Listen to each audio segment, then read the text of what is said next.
رد مجلس إدارة النادي الأهلي برئاسة وليد معاذ على أنباء التعاقد مع 2 من أبرز نجوم الهلال والنصر استعدادا للموسم الرياضي القادم 2023 إلى 2024.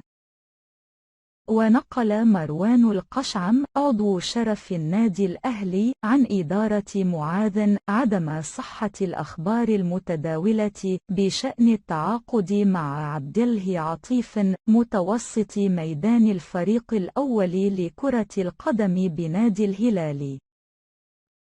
وأشار القشعم عبر حسابه الرسمي بموقع التدوينات القصيرة تويتر إلى عدم حاجة الأهلي لخدمات عطيف 30 سنة، خاصة أنه غير جاهز بدنيا وفنيا وكثير الإصابات.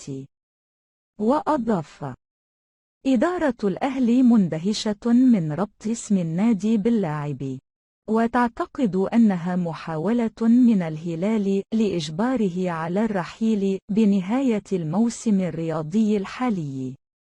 وعن عبد الفتاح عسيري جناح نادي النصر، أكد القشعم على انطباق نفس وضع عطيف عليه، حيث لا يرغب مجلس إدارة الأهلي في استعادته مرة أخرى بسبب إصاباته الكثيرة وتراجع مستواه الفني.